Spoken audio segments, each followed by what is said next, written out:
நண்பர்கள் அனைவருக்கும் வணக்கம். அன்றைக்கி நம்ம ஏற்கனவே இந்த வீல் வச்சு ஒரு 10G மாடல் ஸ்டாண்ட் வந்து கொஞ்சம் சிம்பிளாக பண்ணலான்னு சொல்லி சில பைப்ஸ்லாம் எலிமினேட் பண்ணி செஞ்சு காமிச்சிருந்தேன். அந்த ஸ்டாண்டில் இப்போ வந்து நம்ம மாடி தோட்டத்தில் இருக்கக்கூடிய 5x2 ஸ்டாண்ட் இருக்குல்ல, அந்த ஸ்டாண்டை எப்படி ஃபிக்ஸ் பண்ணுறது அப்படின்னு தான் பார்க்க போகிறோம். ரெண்டுத்துமே பார்த்தீங்கன்னா கொஞ்சம் காமனைஸ் பண்ணி தான் பண்ணியிருக்கேன். இந்த வீல் பேஸ்டு 10G மாடல் ஸ்டாண்ட்லேருந்து கொஞ்சம் பைப்ஸு கொஞ்சம் கிளாம்ப்ஸ் மட்டும் ஆட் பண்ணோம்னா நம்ம அதை வந்து 5 அடி நீளம் 2 அடி அகலம் உள்ள பெரிய ரெக்டாங்குலர் க்ரோ பேக்காக மாற்றிடலாம். ஏற்கனவே இந்த 10G மாடல் ஸ்டாண்டை ஃபிக்ஸ் பண்ணதை பற்றி வீடியோ பதிவு பண்ணியிருக்கேன். அந்த வீடியோ வந்து பார்த்தீங்கன்னா நம்ம இந்த வீடியோட டிஸ்கிரிப்ஷனில் கொடுக்குறேன் பாருங்கள். அதோட கூடுதலாக இப்போது இந்த 5க்கு 2 நீளம் உள்ள ஸ்டாண்டை ஃபிக்ஸ் பண்ணுறதுக்கு தேவையான மெட்டீரியல் என்ன, அதை எப்படி ஃபிக்ஸ் பண்ணுறது அப்படின்றத பற்றி இந்த வீடியோவில் பார்க்கலாம். இப்போ வந்து நமக்கு இந்த 10G மாடல் ஸ்டாண்டை ரெக்டாங்குலர் க்ரோ பேக் ஸ்டாண்டாக மாற்றணும்னா அதே 58 இன்ச் நீளம் உள்ள 2 பைப்பு, 22 இன்ச் நீளம் உள்ள பைப்பு 2, இந்த பேஸுக்கும் இந்த டாப்புக்கும் கனெக்ட் பண்ணுறதுக்காக 16 இன்ச் நீளம் உள்ள பைப் ஒரு 4, இதுக்கு தேவையான கிளாம்ப்பு, இந்த பேக்கை ஃபிக்ஸ் பண்ணுற இடத்துல 4 HJ2 கிளாம்ப், அதாவது எல் ஷேப் உள்ள கிளாம்ப் வந்து பார்த்திங்கன்னா 4 செட்டு யூஸ் பண்ண போகிறோம். அடுத்த இந்த லெக்கையும் மேலே இருக்கக்கூடிய டாப்பும் ஃபிக்ஸ் பண்ணுறதுக்கு ஒரு HJ1 கிளாம்ப் 4 யூஸ் பண்ண போகிறோம். இப்போதைக்கு வந்து ஜஸ்ட்டு நான் ஸ்டாண்ட் மட்டும் அசல் பண்ணி காமிக்கிறேன். நம்மகிட்ட பேக் எதுவுமே இப்போ இல்லை, எல்லாமே செடி இருக்குது, அதனால் பேக் எதுவும் எடுக்க முடியாது. ஜஸ்ட்டு பைப்பை ஃபிட் பண்ணி காமிக்கிறேன். நீங்கள் வந்து பார்த்தீங்கன்னா பைப்பில் பேக் இன்சர்ட் பண்ணிவிட்டு அதுக்கப்புறம் ஃபிக்ஸ் பண்ணிங்க. இப்போ வந்து பார்த்தீங்கன்னா இதை ஃபிக்ஸ் பண்ணுறது ரொம்ப ஈஸி தான். ஃபஸ்ட்டு வந்து நம்ம டாப் ஃபிக்ஸ் பண்ணிடலாம்.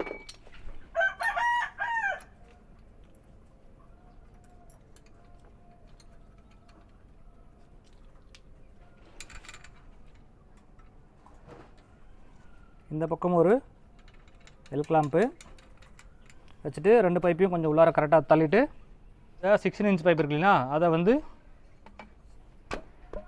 மேலே வச்சுட்டு டைட் பண்ணிக்க வேண்டியது தான்.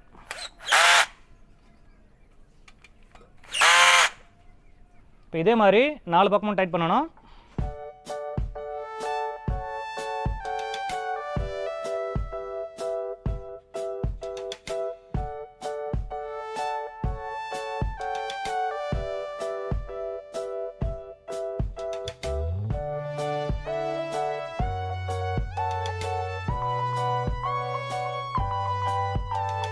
அவ்வளோதாங்க, டாப்பை வந்து ஃபிக்ஸ் பண்ணியாச்சு. இதை நான் ஈஸியாக இருக்கணுன்றதுக்காக தலைக்கில் வச்சு ஃபிக்ஸ் பண்ணியிருக்கேன்.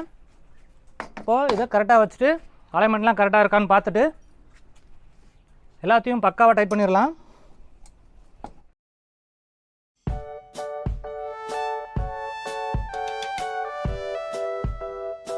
பேக்கோட ஹைட்டு 1 அடி இருக்குது, ப்ளஸ் அது இல்லாமல் இந்த ட்ரெயின் செல்லோட ஹைட் வந்து பார்த்திங்கன்னா உங்களுக்கு 1 இன்ச் வரும். அதனால் நமக்கு வந்து பார்த்திங்கன்னா 1 அடியும் 1 இன்ச், அதாவது 13 இன்ச் வச்சு நான் மார்க் பண்ணிக்கிறேன்.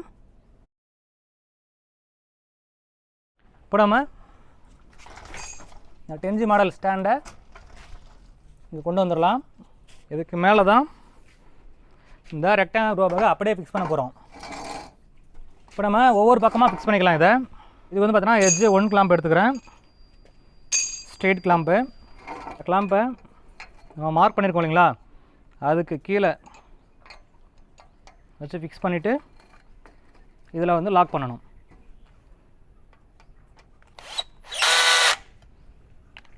ஸோ இதுக்காக தான் இந்த பைப் 1 இன்ச் எக்ஸ்ட்ரா விட்டுருந்தேன், நம்ம தேவைப்பட்டால் எப்படி வேணாலும் மாற்றிக்கலாம் அப்படின்றதுக்காக. அதே மாதிரி இந்த பக்கமும் நம்ம ஏற்கனவே மார்க் பண்ணியிருக்கோம், அந்த மார்க்கிங் வச்சுக்கும் கரெக்டாக வச்சுட்டு டைட் பண்ணிக்கலாம். அடுத்ததாக மீதி இந்த 2 பக்கம்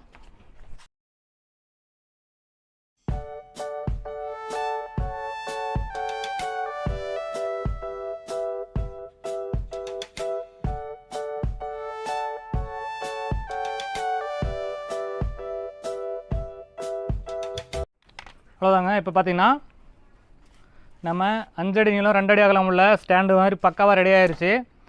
நம்மகிட்ட பேக் இல்லாதனால அந்த பேக்கை ஃபிக்ஸ் பண்ணாமல் அப்படியே காமிச்சிருக்கேன். இது வந்து பார்த்திங்கன்னா இப்போதைக்கு நான் மெஷினில் டைட் பண்ண இல்லைங்களா, அடுத்ததாக அலன்கி வச்சு நல்லா பக்காவாக டைட் பண்ணிக்கணும். இப்போ நமக்கு வந்து பார்த்திங்கன்னா 5 அடி நீளம் 2 அடி அகலம் உள்ள ஸ்டாண்டும் பக்காவாக ரெடி ஆகிடுச்சு. முடிஞ்ச வரைக்கும் நம்ம மாடி தோட்டத்தில் ஸ்டாண்டை கொஞ்சம் மூவபிளாக பண்ணுறது ரொம்ப நல்லது. எதுக்காக அப்படின்னு பார்த்தீங்கன்னா, மூவபிளாக பண்ணும்போது நமக்கு க்ளீன் பண்ணும்போது ஒரு இடத்துல இன்னொரு இடத்துக்கு தள்ளி விட்டுடலாம். மாடி தோட்டத்தில் லோடு எப்பவுமே ஒரே இடத்துல இருக்க மாதிரி பார்த்துக்காதீங்க, அடிக்கடி மாற்றி விட்டே இருங்க. ஒரு லோடு ஒரே இடத்துல இருந்ததுன்னா நாளைக்கு அதனால் பில்டிங் வீக்காக இருக்கிறதுனா வாய்ப்புகள் இருக்குது.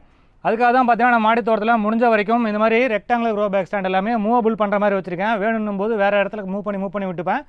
அது மட்டும் இல்லாமல் செடிகளுடைய வளர்ச்சி தகுந்த மாதிரி நம்ம செடிகள் சின்னதாக இருக்கும்போது பக்கத்தில் வைக்கிற மாதிரியும் செடிகள் பெருசாகும் போது அதுக்கு தேவையான இடைவெளி ஏற்படுத்தி கொடுக்குற மாதிரியும் இருக்கணும்னா இந்த மாதிரி மூவபிள் ஸ்டாண்ட் இருந்தால் நல்லாயிருக்கும். எப்போவுமே வந்து மாடி தோட்டம் அமைக்கணும் அப்படின்னா யாராச்சும் வந்து அமைச்சு கொடுங்க அப்படின்னிங்கன்னா அது கண்டிப்பாக செலவு அதிகமாகும். நம்மளே எல்லா வேலையும் செஞ்சிட்டோம்னா செலவு ரொம்ப ரொம்ப குறையும். முடிஞ்ச வரைக்கும் உங்கள் மாடி தோட்டத்தில் இருக்கக்கூடிய வேலைகள் எல்லாமே நீங்களே செய்கிறதுக்கு முயற்சி பண்ணுங்கள். அதுக்கு தேவையான நிறைய ஐடியாக்கள் நம்ம சேனலில் வந்துகிட்டே இருக்குது.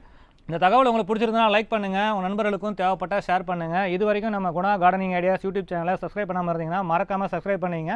மேலும் ஒரு நல்ல பதிவில் சந்திக்கலாம். நன்றி, வணக்கம்.